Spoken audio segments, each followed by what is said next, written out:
Hey, we're in Watermark today. We're just installing some landscape lights and just want to walk you through a little bit how you can go and install your own landscape lighting and some of the steps involved with that. So, the first thing we've done is we've just kind of determined what lights we're going to use and where. A good way to do that is really just test some things out. So, two ways you can do that is one, if you just go take a flashlight at night and try lighting up some stuff and see what looks good. That's a great way to do it. Another thing that I'd recommend, a little trick that we use sometimes, is actually just using a 9-volt battery and the actual lighting fixture that you're gonna use.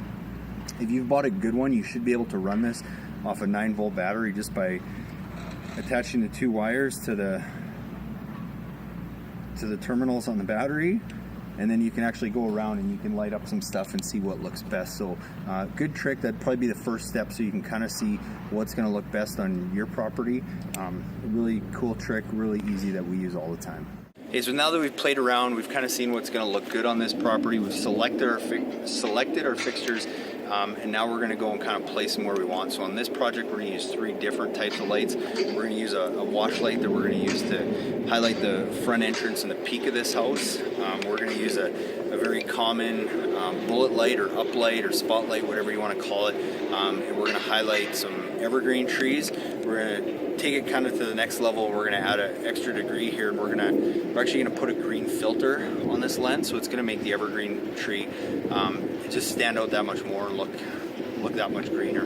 And then the third one we're going to use, where usually you see a tree like this kind of behind me, where they would just typically throw some uplights in the ground and light that up. We're actually going to use a hanging light in this tree that's going to light the tree from up above, as well as light a lot of the ground cover around it. So it's just a way to light a tree without having to put 2 or 3 lights on the bottom. We can do everything with just 1 light. So it's a good trick and a good tip to just help save some money as well. So that's what we're going to do on this project. Okay, so the next step is we've picked our lights. We know that where we're going to put them. Now we're actually going to go and just start placing them in the ground. We're not going to do anything permanent yet, because we want to make sure everything works before we get it buried. But I'm going to take my ground stake, and we're going to get that nice and deep, and I just use a rubber mallet so that we can really get it down there and make sure it's nice and stable. And then go ahead and screw our light on.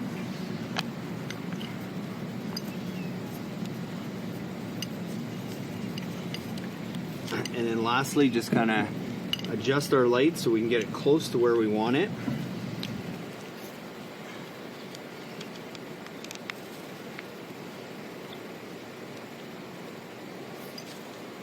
And leave it at that, and then we're going to go make some final adjustments once we get everything wired and make sure this is exactly where we want to leave them.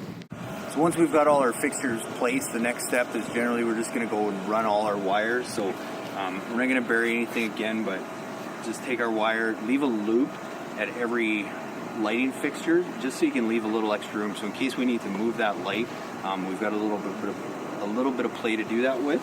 And then basically just above the ground, we're just going to lay all our wire out to each fixture, and then all the way back to the transformer, just to make sure that we have enough wire.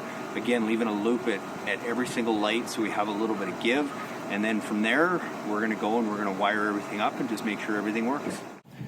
Yes, once we've got all our wire laid out, the next step is we just want to make sure we have power, so that we're going to go and actually get our transformer mounted and hooked up so that we can test all the lights. So what I generally recommend is not mounting these on the house.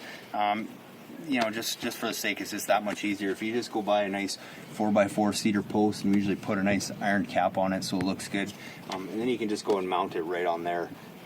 It's just a cleaner way to do it, and you always want to make sure, because this transformer is going to plug into your GFCI receptacle, so you always want to be close to it. So again, that's just another reason why I like using a 4x4 post, because then I can kind of dictate how close I want to be to that outlet. And depending on the transformer that you're going to use, they're pretty much all going to have a common tap and another terminal. So you're going to have 2 terminals where your low voltage wire is basically going to just go right in there, screw those tight, and then from there you're going to have power. So that's all you really need for to know about transformers. Just make sure that whatever size transformer that you're using is big enough to handle all your lights. So we've got a 60-watt transformer here, which means if we're using LED bulbs and each one of them uses 5 watts of power, then roughly we're going to fit about 10 lights on that transformer. So again, just kind of quickly showing you how to hook up a transformer. So now we're just going to connect our wire. What we use here is we use a special kind of outdoor waterproof connector. They're gel filled, as well as they have a really good mechanical seal, and all that means is it's going to help keep the wire from pulling apart. So it really provides a long lifetime connection. So really easy to use. You got 3 ports on the bottom. One wire, your fixture wire goes in one. Your wire, one part of your wire goes out that way, and then from your other one goes in the other port, and these just snap tight. It creates that connection, and then you do the same thing for the other wires. So you got your wire coming in, your wire going out, and then your fixture wire. And then that just snaps tight. And that's how you wire your lighting fixture. So now that we've got all our fixtures wired, we're just going to go around and make sure that everything's working. So I would just go and double check that all our lights are on and they're working the way they should be. And then as soon as we've checked all that and everything's good, we're going to go and do the final step, which is bury the wire and make our final adjustments.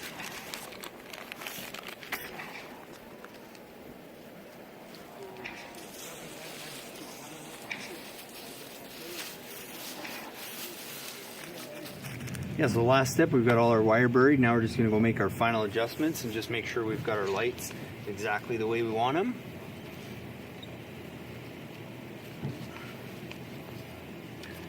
And we're all done, and then we'll come back and we'll check everything at night and just make sure it all still looks good. And basically that's how you install a low voltage landscape lighting system.